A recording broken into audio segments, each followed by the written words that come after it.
बहुत ही खास मेहमान जुड़ी हैं हमारे साथ। फर्स्ट ग्लोबल की chairperson and MD Devina Mehra जुड़ी हैं। Devina, morning to you. शुक्रिया हमारे साथ इस बातचीत में शामिल होने के लिए। 18 हाउस स्वदेश पर मिहिर हियर। आज एक अच्छे दिन आप हमारे साथ जुड़ी हैं, क्योंकि अक्सर इस तरह के दिन में ही आप जैसे एक्सपर्ट की ज़रूरत पड़ती है। काफ़ी वॉलेटाइल है मार्केट, थोड़ा सा लैक ऑफ कन्विक्शन है, थोड़ा सा फेयर है मार्केट में। ये जो लेटेस्ट वेरिएंट की खबर आई है, इसके बाद how concerned are you? Hello, good morning Meher. अगर आप वैसे जाती तौर पे देखें तो कंसर्न की बात है, क्योंकि लगा था कि अभी वर्स्ट इज ओवर जैसा हो गया है कोविड में, पर ऐसा नहीं है। अभी भी फिर से एक बार ये सारा प्रॉब्लम शुरू हो गया है पूरी दुनिया में। तो वो तो एक अलग कंसर्न है, पर बाजार का जहां तक लेना देना है उसका डायरेक्टली इस कारण से स्पेशली इंडिया की मार्केट का बहुत ज्यादा तो नहीं फर्क पड़ा। वो तो पहले से ही आपने देखा था कि बाजार थोड़ा वीक हो गया था, जो कि एक्सपेक्टेड था। आई मीन, हम लोग सब थ्योरी में तो बात करते हैं कि मार्केट में इतनी तेजी आएगी तो कभी ना कभी करेक्शन आएगा, गिरावट आएगी। पर जब वो आती है तब कुछ हद तक पैनिक जैसा माहौल हो जाता है कि पता नहीं अब शायद ये सब चीजों का पूरी तरह अंत हो रहा है। तो वो बात भी नहीं है, अभी ऐसा नहीं लगता। अभी भी लगता है कि कुछ लगभग में भी 1 महीना ऐसा कुछ आपका थोड़ा ऊपर नीचे रहेगा, पर ऐसा नहीं लग रहा कि ये कोई बहुत बड़ी बेयर मार्केट की शुरुआत है। और दूसरी बात ये है कि ये इसका कारण ये भी है कि अभी तक जो बाजार का रिटर्न है, आप लास्ट ईयर का वो जो कोविड लो था मार्च का, वहां से गिने तो बहुत ज्यादा लगता है। पर अगर आप थोड़ा सा लंबे समय के हिसाब से देखें तो इतना अधिक रिटर्न आया ही नहीं है। तो एक मैं देख रही थी जैसे सेंसेक्स का 40 साल का ट्रैक रिकॉर्ड, तो पहला दशक जो था 1980 से 1990 का, उसमें 21% कंपाउंडिंग थी। उससे अगले दशक में 14%, फिर 17%। तो जो 2010 से 20 वाला दशक था उसमें आपके 8 साढ़े 8% कंपाउंडिंग थी, जो फिक्स डिपॉजिट रेट से भी कम थी। तो यही कारण है कि उतनी जगह थी, एक तरह से आप कहिए कि हम ट्रेंड लाइन से इतना नीचे चले गए थे कि अभी भी ट्रेंड लाइन तक भी नहीं आए हैं। तो वो जो बड़ा बेयर मार्केट आता है वो तब आता है जब आप ट्रेंड लाइन से बहुत ऊपर बहुत दिन तक चल रहे हो। अभी ये जरूर है कि ये कोविड वेरिएंट के कारण भी और कारणों से भी आपको सेक्टर थोड़ा सोच समझ के लेना पड़ेगा। वो तो हमेशा ही रहता है एक तरह से बाजार में। तो बस उतना उतना ही उतनी ही सावधानी की जरूरत है। Right Devina, good morning. Ajay here. आपने बहुत ही इंटरेस्टिंग डेटा पॉइंट शेयर किया, और हमारे व्यूअर्स जो mostly medium to long term investors हैं, निवेशक ओरिएंटेड लोग हैं, उनके लिए बहुत अच्छा पर्सपेक्टिव आपने ऐड किया। लेकिन for a moment short term और शॉर्ट टू मीडियम टर्म वाले लोगों की एक बात सुनते हैं। ये बात निकल के आ रही है कि इस समय जो मार्केट का फॉरवर्ड वैल्यूएशंस है निफ्टी या सेंसेक्स का, वो अपने 5 ईयर एवरेज के ऊपर है, 10 ईयर एवरेज के ऊपर है, इवन 15 ईयर एवरेज के ऊपर चला गया है। अगर ये सच है और थोड़ा मीन रिवर्जन पॉसिबल है यहाँ से, तो आपको वैल्यूएशन कंफर्ट किस लेवल्स पे आएगा, या कौन से फैक्टर्स आप देख के नेक्स्ट 4 to 6 वीक्स या इवन फ्यू मंथ्स जो करेक्टिव फेज का है, आपको कहाँ पे कंफर्ट आएगा? देखिए, पूरी सेंसेक्स का पी देखने का बहुत अधिक मतलब होता नहीं, सेंसेक्स या निफ्टी, क्योंकि उसमें वो 2-3 कंपनी से स्क्यूनेस बहुत ज्यादा हो जाता है। बिकॉज वो, और स्पेशली आजकल जो ये पिछले 2 साल का माहौल रहा है जहां पर एकदम से किसी का अर्निंग्स एकदम ही गिर गया कोविड के बाद, वहां से कुछ किसी का ग्रोथ पूरी तरह आया, कोई वापस नहीं आ पाया अभी तक। तो इस तरह के माहौल में ये कोई नॉर्मल स्टेडी स्टेट साल नहीं है। तो उसमें आप पी खाली एग्रीगेट बेसिस पे देखें तो उसका कोई विशेष मतलब नहीं होगा। और दूसरी बात, एक बात और पी के बारे में है कि पी होता है ई बाई पी। अगर आप उल्टा करके देखें तो वो अर्निंग्स यील्ड है। वो आपको कंपेयर करना पड़ेगा इंटरेस्ट रेट से। सो जब आप बात करते हैं कि 15 साल पहले क्या पी था और आज क्या पी है, उसमें पहले तो आपको देखना पड़ेगा कि तब इंटरेस्ट रेट क्या था और अब क्या इंटरेस्ट रेट। तो जैसे जैसे इंटरेस्ट रेट कम होता है किसी भी इकोनॉमी में, यहाँ पर भी कम हुआ है, यूएस में ये और ज्यादा नजर आता है, बिकॉज वहाँ वो ड्रॉप बहुत ज्यादा रहा है, गिरावट बहुत ज्यादा रही है इंटरेस्ट रेट्स में, सो वो उसका डायरेक्ट इम्पैक्ट पी पे होता है। मतलब मोटा मोटा आप देखिए पी के और भी डिटर्मिनेंट है, पर एक जो उसका आधार है वो इंटरेस्ट रेट। तो इंटरेस्ट रेट कम होगा तो पी बढ़ेगा। ये तो मतलब प्योर मैथमेटिक्स की बात है।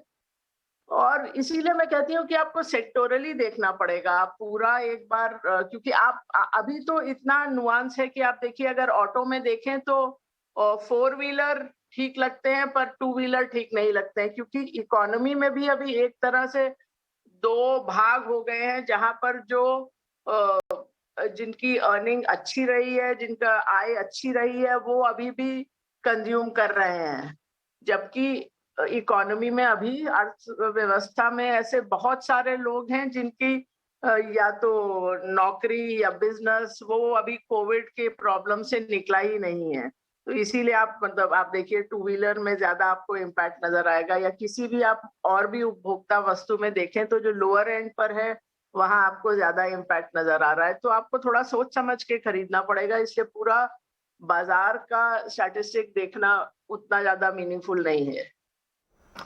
ऑलराइट, देवीना, आपको क्या लगता है कि क्योंकि ये एक बड़ा कंसर्न ग्लोबली रहा कि कोरोना का एक नया वेरिएंट जैसे कि बाहर की कंट्रीज में निकल कर आया और उसको लेके सिर्फ इंडिया नहीं बाहर की मार्केट्स ने भी रिएक्ट किया, लेकिन अगर ये थोड़ा संभल जाता है या फिर आफ्टर सम टाइम, क्योंकि हम इस तरह के भी व्यूज़ देख रहे हैं, बड़ी ब्रोकिंग फर्म्स भी ये बात पूरे, गोल्डमैन सैक्स ने भी ये क्लियरली कहा है, इकरा की तरफ से भी निकल कर आया कि शायद ये इतनी सीरियस इलनेस नहीं होगी, वेट एंड वॉच यहाँ करना होगा। तो ये जो नी जर्क रिएक्शन में बाजार इतने गिरे हैं, और हमने अगर निफ्टी स्टॉक्स की बात करें तो लगभग सिर्फ लास्ट 3 वीक्स में ही आप 27 से 30% तक ऐसे कई सारे स्टॉक्स हैं जिनमें 30% का डाउनफॉल देखा हमने, चाहे वो इंडसइंडो, हिंडाल्को, एक्सिस।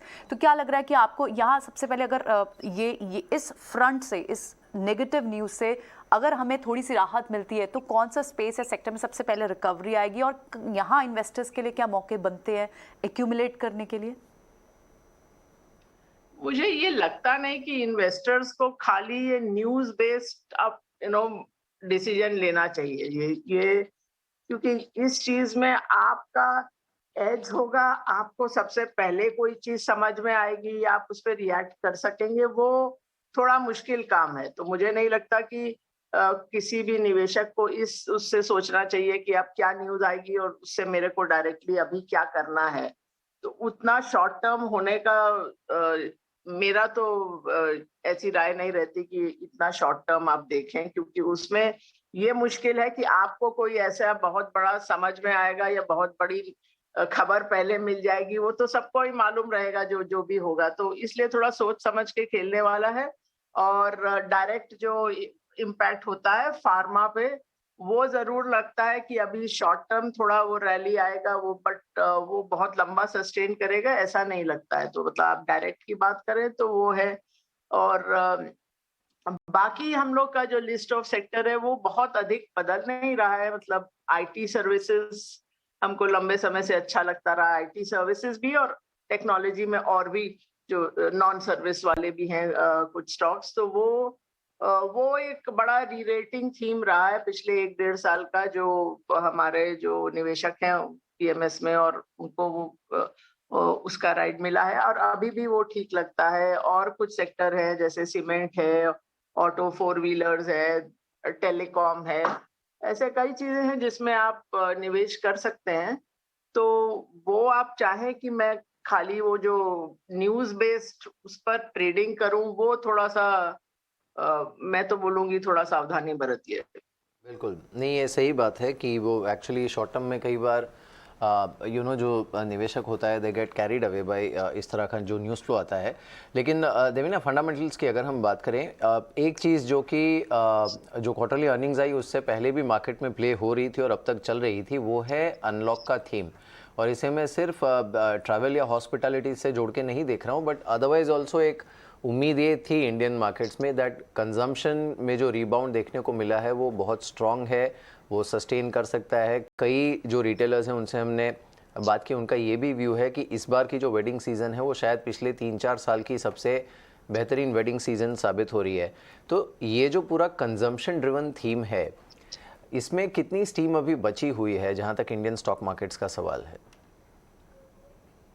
कंजम्पशन में भी मैंने बोला ये एक तरह से वो दो वर्गों में विभाजित हो गया है। इसीलिए जैसे आप रियल एस्टेट में भी देखें, ये अलग बात है कि लिस्टेड स्पेस में मोस्टली जो कंपनीज हैं वो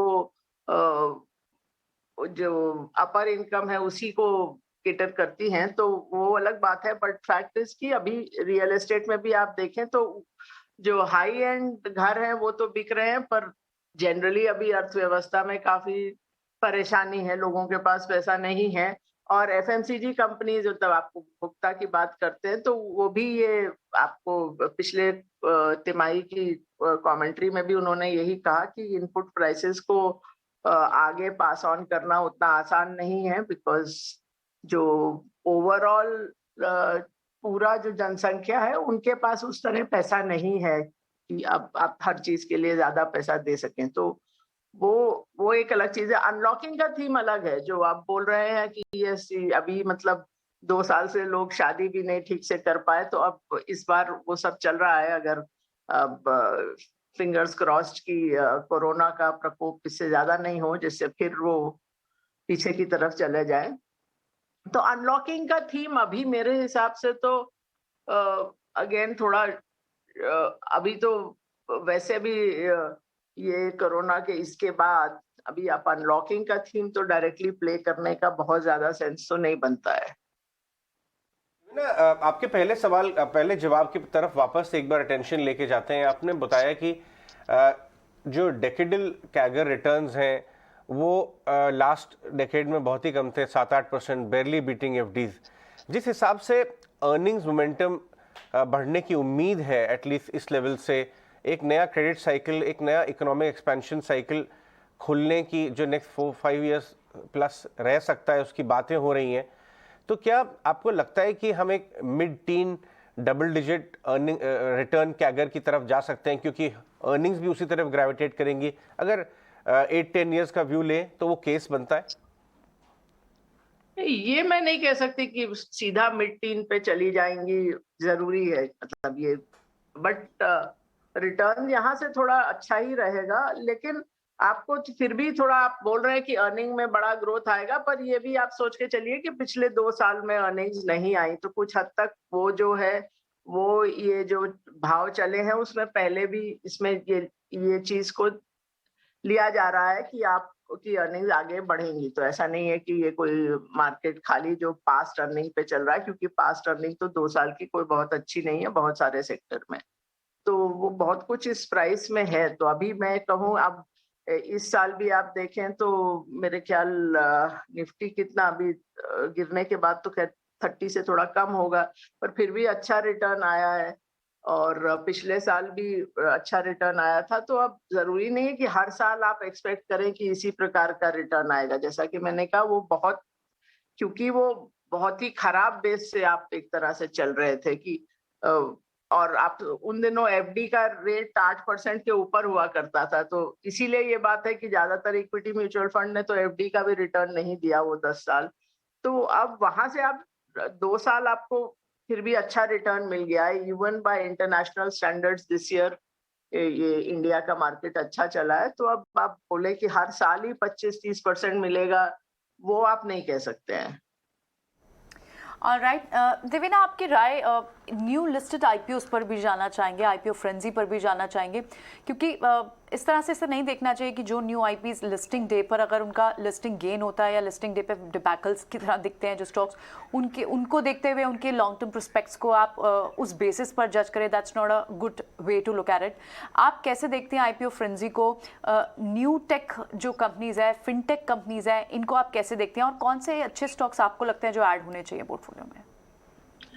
मैं तो मतलब ये सब लिस्टिंग, अभी जो लिस्टिंग डिबैकल वगैरह की आप बात कर रही हैं, उससे पहले ही I was always of the opinion कि आपको ये सेक्टर में बहुत सोच समझ के जाना चाहिए। हाई रिस्क है।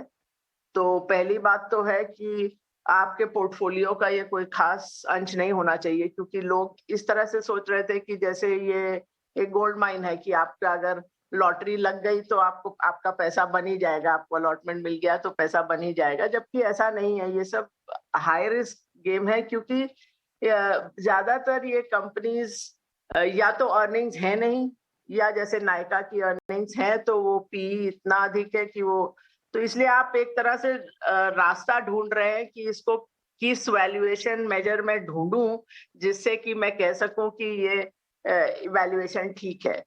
तो वो सब वैल्यूएशन एक तरह से हवा में है, आप यही समझ लीजिए। और दूसरी बात, मैं जो आपके निवेशक, जो खासकर जो नए निवेशक हैं, जिनको इतना शायद इतिहास नहीं मालूम हो, ये आईपीओ फ्रेंजीज बहुत बार आई हैं, भारत में भी और देशों में भी। और भारत में आप देखें, सब शायद आपने ये तो सुना होगा कि रिलायंस पावर का इशू था जो बहुत ही ज्यादा कवेटेड था, बहुत ओवर सब्सक्राइब हुआ और बाद में वो कंपनी बस्ट हो गई, वो एक चीज है। बट इवन जैसे आप डीएलएफ को देखें, उसका भी आईपीओ उस समय बहुत हाइप था, लिस्ट होने के बाद डबल भी हुआ आईपीओ प्राइस से, कुछ महीने वहां रहा भी, पर उसके बाद फिर वो आईपीओ प्राइस तक ही नहीं पहुंचा, ये बहुत साल, इतने साल। और on the other hand, Infosys का जब इशू आया था 90s में, वो अंडर सब्सक्राइब था। तो ये जो सोचने का ढंग निवेशकों का है कि आईपीओ अगर उस समय बहुत ओवर सब्सक्राइब हुआ, या अगर लिस्ट भी ठीक अच्छे भाव पे हो गया, तो उसका वो कंपनी के जो लॉन्ग टर्म प्रोस्पेक्ट से बहुत ज्यादा लेना देना नहीं होता है। तो ये चीज समझनी जरूरी है कि जस्ट कि उसका हाइप है या लिस्टिंग भी अच्छी हो गई या खराब हो गई लिस्टिंग, आइदर वे वो उसका। और अगर आप इंटरनेशनली देखें तो इस तरह की जो कंपनीज हैं, उबर है, लिफ्ट है, डोरडैश है, ज्यादातर का पोस्ट आईपीओ बहुत अच्छा परफॉर्मेंस नहीं रहा। तब आप वहां तो कुछ साल की हिस्ट्री हो गई है, इतिहास बन गया है, आप देख सकते हैं कि वो बहुत अच्छा एक्सपीरियंस नहीं रहा। और हम लोग इसको न्यू टेक बोलते हैं, बट एक्चुअली ये कंपनीज टेक्नोलॉजी कंपनीज नहीं है। ये एक और बात समझने के लिए जरूरी है कि इसमें जो एंट्री बैरियर है, जो उनका मेजर एडवांटेज है, वो टेक्नोलॉजी नहीं है। वो आप अगर आपने ब्रांड बना लिया तो वो है, और ब्रांड के लिए मोस्टली बहुत सारा पैसा खर्चा करना पड़ता है। तो आप क्या कितना आप पैसा खर्च कर सकते हो, वो इस फील्ड में सफल होने का पहला आपका जो रिक्वायरमेंट है वो है। और उसमें पब्लिक कंपनी होना एक तरह से नेगेटिव है, क्योंकि आप देखिए जो भी कंपनी पब्लिक होती है, चाहे वो पेटीएम हो, चाहे पॉलिसी बाजार हो, चाहे जोमेटो हो, आप उनका पिछला साल भर लगभग का देखिए तो वो मार्केटिंग और प्रमोशन का जो खर्चा है वो कम करते हैं, जिससे कि वो प्रॉफिट बेटर आए या फिर लॉस कम आए। मोस्ट केसेस में तो वही है कि लॉस थोड़ा कम दिखाने के लिए आप मार्केटिंग स्पेंड कम करते हो, पर आपका जो कंपटीशन है वो जैसे मतलब जोमेटो के लिए स्विगी है, और पेटीएम के भी अनलिस्टेड कॉम्पिटिटर है, तो उनके लिए वो कंस्ट्रेंट नहीं है। वो तो पुराना ही तरीके से वीसी का पैसा लेके अच्छी तरह से स्पेंड करेंगे चाहे लॉस बढ़े। जबकि पब्लिक मार्केट आपको दूसरी तरह देखती है, तो आपको थोड़ा संभल के रहना पड़ता है। तो वो आप देखिए तो अधिकतर इन कंपनियों का आईपीओ से जस्ट पहले भी वो 1 साल, 2 साल, 3 साल मार्केट शेयर गिरने लगता है, क्योंकि आप खर्चा कम कर रहे हैं।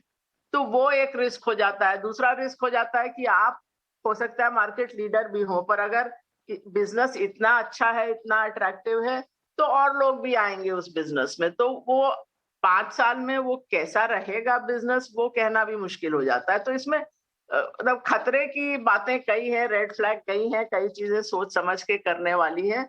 तो सबसे पहले तो आप अपने पोर्टफोलियो का बहुत अधिक भाग ये सब चीजों में मत लगाइए। अपने पोर्टफोलियो को थोड़ा सोच समझ के 20, 25, 30 स्टॉक लीजिए जो जिनका अच्छा प्रोस्पेक्ट है। और अब तो वो सर्विसेज भी अवेलेबल है जो आपको मतलब कम निवेश के अमाउंट पर भी उस तरह का आपको बना के दे सकती हैं अच्छा पोर्टफोलियो। तो ये मेरा सारे निवेशकों को ये संदेश है कि ये सब चीजें थोड़ा सोच समझ के करिए। अपने पैसे को का थोड़ा सम्मान करिए, लक्ष्मी का सम्मान करिए। अभी अभी दिवाली गई है, तो उसको बहुत खतरे में मत डालिए।